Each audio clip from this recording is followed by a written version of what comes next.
Hey, good morning, everyone. It's Pastor Paul Krampitz. I say morning because it's a beautiful morning here.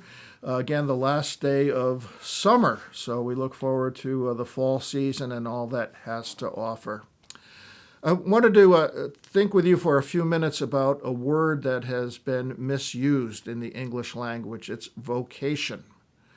Vocation, sadly, has mostly been connected with the church. I will very often hear parents saying, well, my son or daughter feels a vocation to work in the church. And that might be true, and that's not a bad thing at all, of course. But vocation actually comes from the Latin word vocatio, which means to call. So it's our calling. Here on the wall of my study, I have my letter of call, which I've shared before in a previous edition from the pastor study. Pastors are both called and ordained.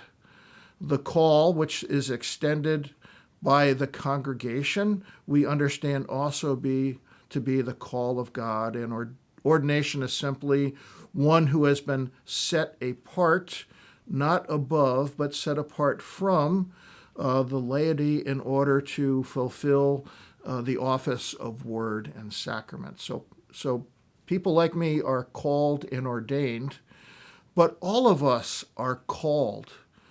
In fact, all of us are called to different vocations, to multiple vocations. I am also called to be a husband, to be a son, to be a father, to be a musician. So we all have many, many callings. So let's not misunderstand vocation as speaking specifically about something we do in the church. In fact, working in the church is no better than working in other things. You know, the calling of a housewife, or the calling of a teacher, the calling of an attorney, the calling of an accountant. Those are all callings that come from God. And it's not as though one is better than the other, they're simply different.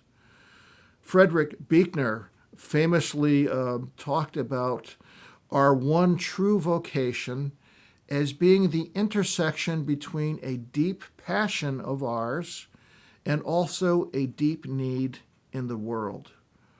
For example, if you have a deep passion for caring for people, and you're good with science and biology and chemistry, perhaps your vocation might be to work in the health professions. So it's wonderful to think about, to discern what our true calling is, knowing full well that sometimes our real passion and a deep need in the world don't intersect.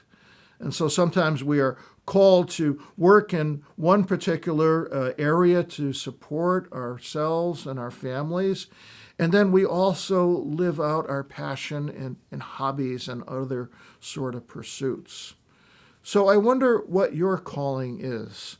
I can tell you that it's a wonderful feeling to be in the situation that I'm in now, where I am called to serve as pastor of this congregation, to be a minister of word and sacrament in the Church of Christ. It's a deep passion of mine. I hope you all know that. And I continue to believe that it's a deep need in the world, that the world needs to hear the good news that we know in Jesus Christ. The world needs people to be called to love one another as they love themselves, and to be freed from regrets of the past, worries about the future, set free with this gospel to live deeply and fully in the present, which is what eternal life is all about. I hope that you find your vocation or vocations, and I hope that that's an ongoing process of discernment. Until next time, this is Pastor Paul saying goodbye and God bless.